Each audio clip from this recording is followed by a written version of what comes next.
Ravi colours இன்றைய trending பெண்களுக்கான exclusive கலெக்ஷனுடன் kurtis, palazzo pant, Patiala pant, துப்பட்டாக்கள், ஷேப்வேர்கள், நைட்டிகள், பிராண்டட் உள்ளாடைகளும் கிடைக்கும். ரவி கலர்ஸ், நேரு வீதி, ராஜா தியேட்டர் சிக்னல் அருகில், புதுச்சேரி.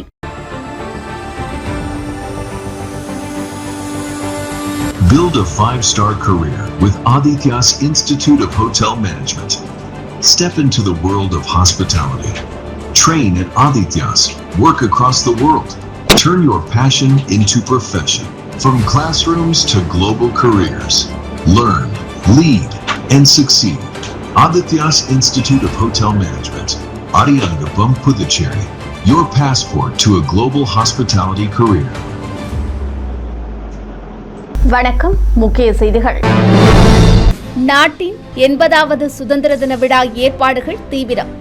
புதுச்சேரி கடற்கரை சாலையில் நடைபெற்ற இறுதி ஒத்திகை நிகழ்ச்சியில் மாணவர்கள் ஆர்வமுடன் பங்கேற்பு. கோரிமேடு மருத்துவர் வீட்டில் நகை பணம் திருடிய கும்பல் கைது. 35 லட்சம் மதிப்பிலான நகைகள், ரொக்க பணம் பறிமுதல். புதுவையில் 2 நாட்கள் நடைபெறும் உதவி காவல் ஆய்வாளர் பணிக்கான உடல் தகுதி தேர்வு. முதல் நாளில் 200க்கும் மேற்பட்ட இளைஞர்கள் ஆர்வமுடன் பங்கேற்பு. புதுவை அருகே வெடிகுண்டு வீசி வாலிபர் கொலை செய்யப்பட்ட வழக்கு. 2 சிறுவர்கள் உட்பட 9 பேர் கைது. இனி விரிவான செய்திகள். ஆகஸ்ட் 15 சுதந்திர தின விழாவையொட்டி புதுச்சேரி கடற்கரை சாலையில் நடைபெற்ற இறுதி ஒத்திகை நிகழ்ச்சியில் மாணவர் படையினர் ஆர்வமுடன் பங்கேற்றனர். நாடு முழுவதும் 80வது சுதந்திர தின விழா ஆகஸ்ட் 15ஆம் தேதி சனிக்கிழமை கொண்டாடப்பட உள்ளது. புதுச்சேரியிலும் அரசு சார்பில் கடற்கரை சாலையில் சுதந்திர தின விழா கொடியேற்றம் நடைபெறவுள்ள நிலையில் முதலமைச்சர் ரங்கசாமி தேசிய கொடியேற்றி சுதந்திர தின உரையாற்ற உள்ளார். இதற்காக கடற்கரை சாலையில் கொடிக்கம்பத்துடன் மேடை அமைக்கப்பட்டுள்ளது. பார்வையாளர்கள் அமர அரங்கங்கள் ஏற்படுத்தப்பட்டுள்ளன. இந்நிலையில் சுதந்திர தின விழா அணிவகுப்பில் பங்கேற்கும் காவலர்கள், என்சிசி பள்ளி மாணவ மாணவிகள் நாள்தோறும் கடற்கரை சாலையில் காலை மாலை 2 வேளைகளிலும் பயிற்சி எடுத்து வந்தனர். இதையொட்டி காவல்துறை அதிகாரிகள் தலைமையில் நடைபெற்ற ஒத்திகை நிகழ்ச்சியில் விஐபி வருகை, கொடியேற்றம், பள்ளி மாணவ மாணவிகள், காவல்துறையினர், தேசிய மாணவர் படை உட்பட பல்வேறு படைப்பிரிவினரின் அணிவகுப்பு ஒத்திகை நடைபெற்றது. சுதந்திர தின விழாவை சீர்குலைக்க அந்நிய சக்திகள் திட்டமிட்டுள்ளதாக மத்திய அரசு எச்சரிக்கை விடுத்துள்ள நிலையில் புதுச்சேரியில் காவல்துறையினர் உஷார்படுத்தப்பட்டு தீவிர கண்காணிப்பு பணிகள் மேற்கொள்ளப்பட்டு வருகின்றன. புதுவை கோரிமேடு மருத்துவர் வீட்டில் நகை மற்றும் ரொக்க பணத்தை திருடிய கும்பலை கைது செய்த காவல்துறையினர் 35 லட்சம் மதிப்பிலான நகைகள் மற்றும் 1,12,000 ரூபாய் ரொக்க பணத்தை பறிமுதல் செய்தனர். புதுச்சேரி கோரிமேடு இந்திரா நகர் பகுதியைச் சேர்ந்தவர் பினோத் நவில்சன். இவர் திண்டிவனத்தில் உள்ள தனியார் பல்கலைக்கழகத்தில் மருத்துவ உதவி பேராசிரியராக பணியாற்றி வருகிறார். இவரது மனைவி ஜென்சி பிரிஸ்கில்லா கோரிமேட்டில் உள்ள மத்திய அரசின் பூச்சிகள் ஆராய்ச்சி மையத்தில் பணியாற்றி வருகிறார். இந்நிலையில் பிரிஸ்கில்லா ஜா கடந்த 24ஆம் தேதி குடும்பத்துடன் பெற்றோர் வீட்டிற்கு சென்ற நிலையில் 26ஆம் தேதி வீடு திரும்பியுள்ளார். அப்போது வீட்டின் கிரில் கேட், மரக்கதவு, இரும்பு மற்றும் மர பீரோக்கள் உடைக்கப்பட்டிருப்பது கண்டு அதிர்ச்சியடைந்தார். உள்ளே சென்று பார்த்த நிலையில் பீரோவில் இருந்த 45 பவனுக்கு மேல் தங்க நகைகள் மற்றும் 10,000 ரூபாய் ரொக்கப்பணம் கொள்ளையடிக்கப்பட்டிருந்தது. இதுகுறித்து கோரிமேடு காவல் நிலையத்தில் வழக்கு பதிவு செய்யப்பட்டது. இந்த வழக்கை விரைந்து கண்டுபிடிக்க காவல்துறை துணைத் தலைவர் சத்யசுந்தரம் உத்தரவிட்டிருந்தார். அதன்படி முதுநிலை காவல் கண்காணிப்பாளர் கலைவாணன் தலைமையில் தனிப்படை அமைத்து காவல்துறையினர் தீவிர தேடுதல் வேட்டையில் இறங்கினர். இந்நிலையில் காவல்துறையினர் திண்டிவனம், ஆரணி, ஆற்காடு, ஆம்பூர் வரை சுமார் 1000க்கும் மேற்பட்ட சிசிடிவி காட்சிகளை ஆய்வு மேற்கொண்டு விசாரணை நடத்தினர். இதில் ஆற்காட்டைச் சேர்ந்த சுந்தர் இந்த கொள்ளைச் சம்பவத்தில் ஈடுபட்டது கண்டறியப்பட்டது. இதையடுத்து அவரை பிடித்து விசாரணை மேற்கொண்டபோது அவர் உண்மையை ஒப்புக்கொண்டார். விசாரணையில் சுந்தருடன் செந்தில்குமார் மற்றும் மோகனவேல் ஆகியோரும் கூட்டு சேர்ந்து நகை பணத்தை கொள்ளையடித்தது தெரியவந்தது. இதையடுத்து 3 பேரையும் கைது செய்த காவல்துறையினர் அவர்களிடமிருந்து 35 லட்சம் மதிப்புள்ள 242 கிராம் தங்க நகைகள், 1,12,000 ரொக்கப்பணம், குற்றத்திற்கு பயன்படுத்திய சைக்கிள், இரும்பு ராடு, மினிவன் உள்ளிட்ட வாகனங்களை பறிமுதல் செய்தனர். டாடா ஏஸ் டிரைவர் 24ஆம் தேதி புதுச்சேரிக்கு ஒரு சைக்கிள் எடுத்துட்டு வராரு. டாடா ஏஸ்ல டிரைவரை திருப்பி அனுப்பிட்டு அந்த சைக்கிள் மூலியமா வீடுகளை நோட்டமிட்டு இருக்காரு. பூட்டிருந்த இந்த வீட்டை ஐடென்டிஃபை பண்றாரு. அவரோட கூட்டாளிகளான செந்தில்குமார் மற்றும் மோகன்வேல் அவங்கள கூப்பிட்டுட்டு அவங்க கிட்ட இருந்து அந்த இரும்பு ராடு இந்த பொருள் வாங்கிட்டு அந்த சைக்கிள்ல வந்து சம்பவம்ன்ற இரவு வந்து அங்க சென்று அந்த வீடு பூட்டி இருக்கிறதுனால அதை உடைச்சு உள்ள இருந்து எடுத்து. புதுவையில் 2 நாட்கள் நடைபெறும் உதவி காவல் ஆய்வாளர் பணிக்கான உடல் தகுதி தேர்வின் முதல் நாளில் இளைஞர்கள் ஆர்வமுடன் பங்கேற்றனர். புதுச்சேரி காவல்துறையின் IRBN பிரிவில் காலியாக உள்ள உதவி காவல் ஆய்வாளர் பணியிடங்களுக்காக மொத்தம் 1871 விண்ணப்பங்கள் பெறப்பட்டன. இதற்கான உடல் தகுதி மற்றும் உடல் திறன் தேர்வு வியாழக்கிழமை தொடங்கியது.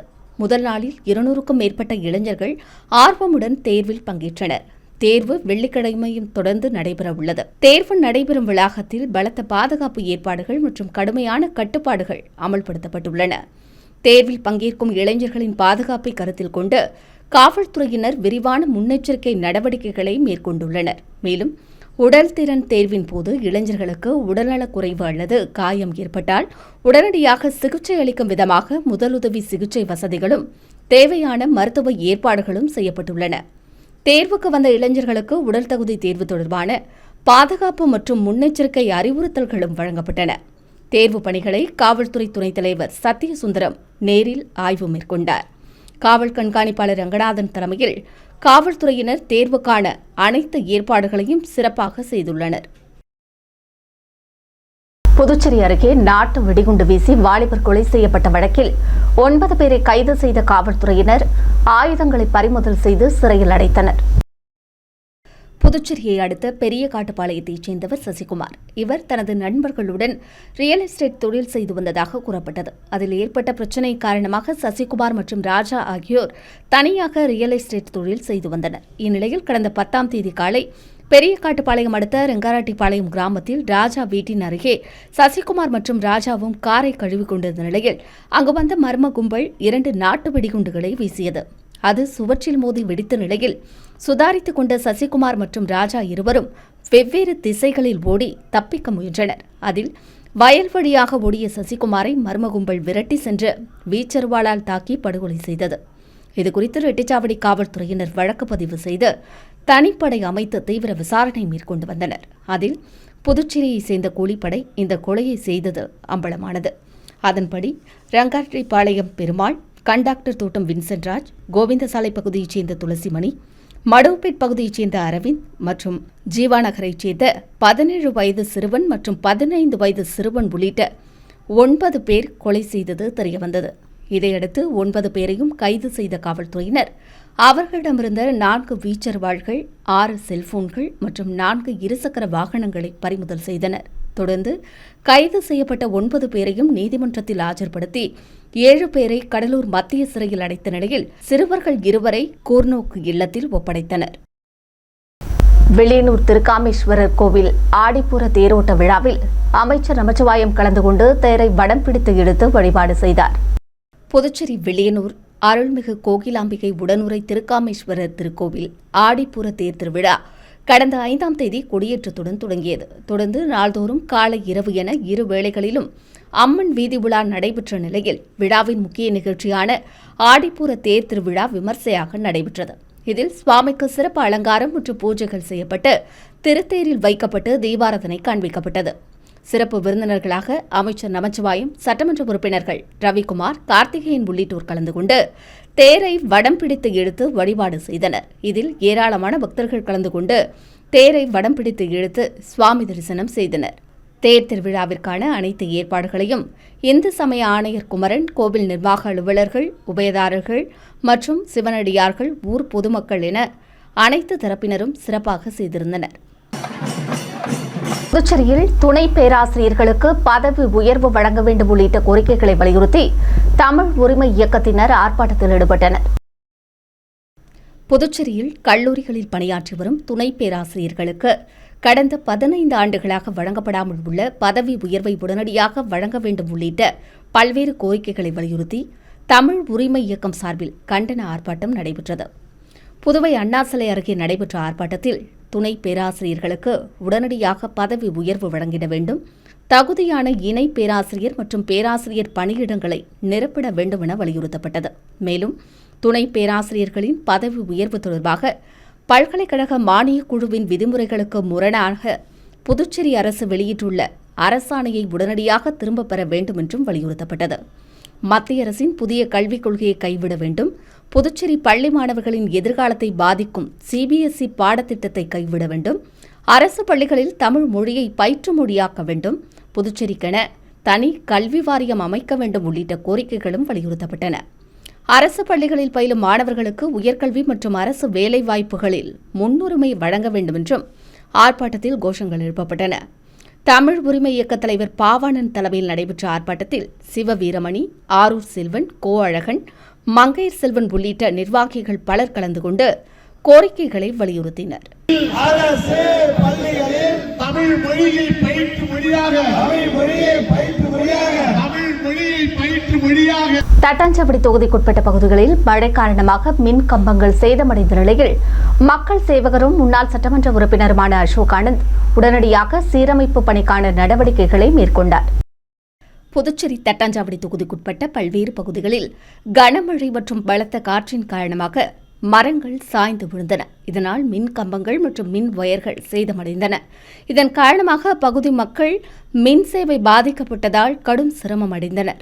இதுகுறித்து தகவல் அறிந்த மக்கள் சேவகர் அசோக் ஆனந்த் முதலமைச்சர் ரங்கசாமியின் அறிவுறுத்தலின்படி சம்பந்தப்பட்ட மின்துறை அதிகாரிகளை உடனடியாக தொடர்பு கொண்டு சேதமடைந்த மின் கம்பங்களை அகற்றி புதிய மின் கம்பங்கள் அமைக்கும் பணிகளை துரிதப்படுத்த நடவடிக்கைகளை மேற்கொண்டார். இதையடுத்து அசோக் ஆனந்த் முன்னிலையில் மின்துறை அதிகாரிகள் மற்றும் ஊழியர்கள் சம்பவ இடங்களுக்கு நேரில் சென்று சேதமடைந்த மின்கம்பங்கள் மற்றும் மின் வயர்களை ஆய்வு செய்தனர். பின்னர் சேதமடைந்த மின்கம்பங்களை அகற்றி புதிய மின்கம்பங்கள் அமைப்பதுடன் பாதிக்கப்பட்ட மின் வயர்களையும் மாற்றி அமைக்கும் பணிகள் மேற்கொள்ளப்பட்டன. மழைக்காலங்களில் பொதுமக்களின் பாதுகாப்பை கருத்தில் கொண்டு மின் கம்பங்கள் மற்றும் மின் வயர்களின் நிலையை தொடர்ந்து கண்காணித்து பாதுகாப்பு ஏற்படும் பகுதிகளில் உடனடியாக சீரமைப்பு பணிகளை மேற்கொள்ள வேண்டும் என அதிகாரிகளிடம் அசோக் ஆனந்த் வலியுறுத்தினார். மேலும் சீரமைப்பு பணிகளை நேரில் பார்வையிட்ட அவர் பொதுமக்களின் மின்சார தேவையை கருத்தில் கொண்டு விரைந்து பணியாற்றிய மின்துறை அதிகாரிகள் மற்றும் ஊழியர்களுக்கு தமது நன்றியை தெரிவித்துக் கொண்டார். புதுவை சுசிலாபாய் பெண்கள் மேல்நிலைப் பள்ளியில் நடைபெற்ற அறிவியல் கண்காட்சியில் மாணவிகளின் 100க்கும் மேற்பட்ட அறிவியல் படைப்புகள் காட்சிப்படுத்தப்பட்டிருந்தன. புதுச்சேரி சுசிலாபாய் அரசு பெண்கள் மேல்நிலைப் பள்ளியில் அறிவியல் கண்காட்சி சிறப்பாக நடைபெற்றது. கண்காட்சியில் அறிவியலின் பல்வேறு தலைப்புகளை அடிப்படையாக கொண்டு மாணவிகள் தயாரித்த 100க்கும் மேற்பட்ட அறிவியல் மற்றும் கணித படைப்புகள் மாதிரிகள் காட்சிப்படுத்தப்பட்டிருந்தன. விழாவில் ஓய்வு பெற்ற விலங்கியல் விரிவுரையாளர் மற்றும் சிறந்த ஆசிரியர் விருது பெற்ற ரவிச்சந்திரன் கலந்து கொண்டு அறிவியல் படைப்புகளை பார்வையிட்டு மதிப்பீடு செய்தார். பள்ளியின் துணை முதல்வர் ராஜவேலு சுகந்தி விழாவிற்கு தலைமை தாங்க தலைமை ஆசிரியை விஜயலட்சுமி முன்னிலை வகித்தார். அறிவியல் ஆசிரியர் ஜார்ஜ் பெர்னாண்டஸ் வரவேற்புரையாற்றினார். மேலும் நடுத்தர, உயர்நிலை மற்றும் மேல்நிலை வகுப்பு மாணவிகளுக்கு தனித்தனியாக போட்டிகள் நடத்தப்பட்டு சிறப்பாக செயல்பட்ட மாணவிகளுக்கு விழாவில் பரிசுகள் வழங்கப்பட்டன. மேலும் 10ஆம் வகுப்பு மாணவிகளுக்கான அறிவியல் வினாடி வினா போட்டியும் நடைபெற்றது. விழாவிற்கான ஏற்பாடுகளை கணித ஆசிரியர்கள் மற்றும் பயிற்சி ஆசிரியர்கள் இணைந்து சிறப்பாக செய்திருந்தனர். புதுச்சேரி அருகே மது போதையில் செல்போன் டவர் மீது ஏறி போராட்டம் நடத்திய வாலிபரை காவல்துறையினர் சமாதானப்படுத்தி இறக்கிய சம்பவம் அப்பகுதியில் பரபரப்பை ஏற்படுத்தியது. புதுச்சேரி சேதராப்பட்டு பகுதியைச் சேர்ந்தவர் சுமன். இவர் அப்பகுதியில் உள்ள மதுபான கடையில் ஊழியராக பணியாற்றி வருகிறார். இவரது நடவடிக்கையில் சில நாட்களாக மாற்றம் ஏற்பட்டதை அடுத்து பணியிலிருந்து அவரை நீக்கியதாக கூறப்படுகிறது. இந்நிலையில் தனக்கு மீண்டும் பணி வழங்க வலியுறுத்தி குடிபோதையில் சுமன் செல்போன் டவர் மீது ஏறி போராட்டத்தில் ஈடுபட்டார். இதுகுறித்து உடனடியாக தீயணைப்புத் துறைக்கு தகவல் தெரிவிக்கப்பட்டதை அடுத்து சேதராப்பட்டு காவல்துறையினரும் தீயணைப்புத் துறையினரும் பேச்சுவார்த்தை நடத்தியும் அவர் கீழே இறங்கி வரவில்லை. இதையடுத்து அவருக்கு வேலை வாங்கி தருவதாக காவல்துறையினர் உறுதியளித்ததன் பேரில் சமாதானமாகி அவர் கீழே இறங்கி வந்தார். தொடர்ந்து காவல்துறையினர் அவரை பிடிக்க முயன்ற நிலையில் அவர் அங்கிருந்து தப்பி ஓடியது பரபரப்பை ஏற்படுத்தியது. லாஸ்பேட்டை பகுதியில் உள்ள 4 நியாய விலைக் கடைகளில் அமைச்சர் சிவக்கொழுந்து திடீர் ஆய்வு மேற்கொண்டு ஊழியர்களுக்கு பல்வேறு அறிவுறுத்தல்களை வழங்கினார். புதுச்சேரி அரசின் குடிமைப்பொருள் வழங்கல் மற்றும் நுகர்வோர் விவகாரங்கள் துறை அமைச்சர் சிவக்கொழுந்து லாஸ்பேட்டை சட்டமன்ற தொகுதிக்குட்பட்ட 4 நியாய விலைக் கடைகளில் நேரில் ஆய்வு மேற்கொண்டார். ஆய்வின் போது நியாய விலைக் கடைகளில் உள்ள மொத்த குடும்ப அட்டைகளின் எண்ணிக்கை, சிவப்பு நிற கார்டு, மஞ்சள் ரேஷன் கார்டு விவரங்களை கேட்டறிந்தார். அரிசி உள்ளிட்ட அத்தியாவசிய பொருட்களின் இருப்பு, இம்மாதத்தில் இதுவரை மேற்கொள்ளப்பட்ட விநியோகம், மீதமுள்ள இருப்பு மற்றும் பொதுமக்களுக்கு வழங்கப்படும் பொருட்களின் அளவு மற்றும் தரம் ஆகியவை குறித்து ஆய்வு மேற்கொண்டார். மேலும் பொதுமக்களிடமிருந்து புகார்கள் உள்ளனவா என்பதையும் கேட்டறிந்தார். நியாய விலைக்கடை விற்பனையாளர்கள் மற்றும் ஊழியர்கள் எதிர்கொள்ளும் நடைமுறை பிரச்சினைகள் குறித்தும் அமைச்சர் கேட்டறிந்து பொதுமக்களுக்கு தடையின்றி உரிய அளவு மற்றும் தரத்துடன் அத்தியாவசிய பொருட்கள் கிடைப்பதை உறுதி செய்ய வேண்டும் என்று அறிவுறுத்தினார். இந்த ஆய்வின் போது சப்தகிரி அறக்கட்டளை பொறுப்பாளர் ரமேஷ்குமார், குடிமைப்பொருள் வழங்கல் துறை வட்டாட்சியர் சரவணன், நியாய விலைக்கடை சங்க நிர்வாக இயக்குநர் வேல்முருகன் மற்றும் லாஸ்பேட்டை தொகுதியின் முக்கிய பிரமுகர்கள் உடனிருந்தனர். புதுச்சேரி சொசைட்டி பிராகரஸ்தே அரசு உதவி பெறும் பள்ளியில் சுதந்திர தின விழா சிறப்பாக கொண்டாடப்பட்டது. நாட்டின் 80வது சுதந்திர தின விழா ஆகஸ்ட் 15ஆம் தேதி கோலாகலமாக கொண்டாடப்பட உள்ளது. இந்நிலையில் புதுச்சேரியிலும் சுதந்திர தின விழா ஏற்பாடுகள் தீவிரமாக நடைபெற்று வரும் நிலையில் சுதந்திர தின விழாவையொட்டி சொசைட்டி பிராகரஸ்தே அரசு உதவி பெறும் உயர்நிலைப் பள்ளியில் நாட்டின் 80வது சுதந்திர தின விழா சிறப்பாக கொண்டாடப்பட்டது. பள்ளி வளாகத்தில் நடைபெற்ற விழாவில் முதன்மை விருந்தினர்களாக புதுச்சேரி முதியோர்கள் முன்னேற்ற நல்வாழ்வு சங்க தலைவர் சண்முகம், செயலாளர் சதாசிவம் உள்ளிட்டோர் கலந்து கொண்டனர். மேலும் விழாவில் சிவாலிய பேராசிரியர் சச்சிதானந்தம் முன்னிலை வகித்தார். பள்ளியின் தலைமை ஆசிரியர் முனைவர் திருமலைவாசன் வரவேற்புரையாற்றினார். சுதந்திர தின விழாவையொட்டி தேசிய கொடியேற்றப்பட்டு மாணவர்களுக்கு இனிப்புகள் வழங்கப்பட்டன. தொடர்ந்து விழாவில் சிறப்பு விருந்தினர்களுக்கு பொன்னாடை அணிவிக்கப்பட்டு கௌரவிக்கப்பட்டது. மேலும் மாணவ மாணவிகளின் கண்கவர் கலை நிகழ்ச்சிகள் இடம்பெற்றன. இதையொட்டி போட்டிகளில் வெற்றி பெற்ற மாணவர்களுக்கு பரிசுகள் வழங்கப்பட்டன. விழாவிற்கான ஏற்பாடுகளை பள்ளி ஆசிரியர்கள் சிறப்பாக செய்திருந்தனர். புதுவை காஞ்ச மாமுனிவர் அரசு முதுகலை மற்றும் ஆராய்ச்சி நிறுவனத்தில் ஹரியானா பல்கலைக்கழகத்துடன் புரிந்துணர்வு ஒப்பந்தம் கையெழுத்தானது. புதுச்சேரி காஞ்சி மாமுனிவர் அரசு முதுகலை மற்றும் ஆராய்ச்சி நிறுவனம் ஹரியானாவின் சோனிபட்டில் உள்ள ரிஷிகுட் பல்கலைக்கழகத்தின் மனித அறிவியல் மையத்துடன் இணைந்து புரிந்துணர்வு ஒப்பந்தத்தில் கையெழுத்திட்டது. இந்த ஒப்பந்தத்தில் காஞ்சி மாமுனிவர் அரசு முதுகலை மற்றும் ஆராய்ச்சி நிறுவன இயக்குநர் சசிகாந்த் தாஸ் மற்றும் ரிஷிகுட் பல்கலைக்கழகத்தின் அறிவியல் மைய இயக்குநர் பேராசிரியர் சம்பத்தானந்த் மிஸ்ரா ஆகியோர் கையெழுத்திட்டனர். துறைகளில் கூட்டு ஆராய்ச்சி ஆகியவற்றை உள்ளடக்கிய ஒப்பந்தத்தின் நோக்கங்கள் குறித்து பேராசிரியர் மிஸ்ரா சிறப்புரையாற்றினார். தொடர்ந்து பல்கலைக்கழகத்தைச் சேர்ந்த அனுஸ்ரீ சமூக மேம்பாட்டிற்கு பங்களிக்கும் வகையில் ஆராய்ச்சிகளுக்கு அதிக வாய்ப்புகளை வழங்கும் உள்ளூர் மொழி மற்றும் பூர்வீக அறிவின் முக்கியத்துவம் குறித்து சிறப்புரையாற்றினார். முன்னதாக டாக்டர் மேரி ஜோஸ்பின் அருணா அனைவரையும் வரவேற்றார். நிகழ்ச்சியில் ஒருங்கிணைப்பாளர், துறை தலைவர்கள், பேராசிரியர்கள் மற்றும் மாணவர்கள் பலர் கலந்து கொண்டனர். புதுச்சேரி லட்சிய ஜனநாயக கட்சியின் முன்னாள் நிர்வாகி கண்ணபிரான் மீது நடவடிக்கை எடுக்க வலியுறுத்தி பெரியகடை காவல் நிலையத்தில் கட்சி சார்பில் புகார் மனு அளிக்கப்பட்டது. புதுச்சேரி லட்சிய ஜனநாயக கட்சியின் முன்னாள் நிர்வாகி கண்ணபிரான் கட்சித் தலைவர் மற்றும் கட்சிக்கு களங்கம் ஏற்படுத்தும் விதமாக சமூக வலைதளங்களில் தவறான கருத்துக்களை பரப்பி வருவதாகவும், கட்சி பொறுப்பில் உள்ளவர்களுக்கு அலைபேசி மூலம் கொலை மிரட்டல் விடுத்து வருவதாகவும் கட்சி தலைமைக்கு புகார் தெரிவிக்கப்பட்டது. இதையடுத்து லட்சிய ஜனநாயக கட்சியின் தலைவரும் காமராஜ் நகர் தொகுதியின் சட்டமன்ற உறுப்பினருமான ஜோ சார்லஸ் மார்டின் சார்பில் கண்ணபிரான் மீது உரிய நடவடிக்கை எடுக்க வலியுறுத்தி லட்சிய ஜனநாயக கட்சியின் பொதுச் செயலாளர் வழக்கறிஞர் பிரபாகரன் மற்றும் வழக்கறிஞர் அணி தலைவர் ராஜபிரகாஷ் ஆகியோர் புதுச்சேரி முதுநிலை காவல் கண்காணிப்பாளர் அலுவலகத்திலும் பெரியகடை காவல் நிலையத்திலும் புகார் மனு அளித்தனர். புகார் மனுக்களை பெற்றுக்கொண்ட காவல்துறையினர் புகாரில் குறிப்பிட்டுள்ள குற்றச்சாட்டுகள் குறித்து விசாரணை நடத்தி கண்ணபிரான் மீது உரிய நடவடிக்கை எடுக்கப்படும் என்று உறுதியளித்தனர். கொலை மிரட்டல் விடுறது, போன்ல நம்ம கட்சி பொதுச் செயலாளர் இருக்காரு, அவருக்கு போன் போட்டு ஒன்ன ஓய்வு நானு அப்படி ஒண்ணு புதுல நீ இருக்கணும் இல்ல நான் இருக்கணும்னு சொல்லிட்டு மிக அதிக கொடூரமான வார்த்தையை பயன்படுத்தியிருக்காரு. அதனால அந்த நடவடிக்கை எடுக்க சொல்லி சம்பந்தப்பட்ட காவல்துறை அதிகாரிகளும் லட்சிய ஜனநாயக கட்சி பொதுச் செயலர் சட்டம் பிரபாகர் நானும் வழக்கறிஞர் தலைவர் திரு ராஜபிரகாஷ் புகார் அளித்துள்ளோம். அடுத்து வருவது புதுவை இன்றைய தங்கம் மற்றும் வெள்ளி விலை நிலவரம். இன்றைய தங்கம் வெள்ளி விலை விவரம். புதுவையில் இன்றைய தங்கம் வெள்ளி விலை விவரம் வழங்குபவர்கள் முத்து கோல்ட் ஹவுஸ், பாண்டிச்சேரி. தங்கம் 1 கிராம் 14,220 ரூபாய். இன்றைய தங்கம் வெள்ளி விலை விவரம். வெள்ளி 10 கிராம் 2,540 ரூபாய். இத்துடன் ஏஎம்என் செய்திகள் நிறைவடைந்தன. வணக்கம்.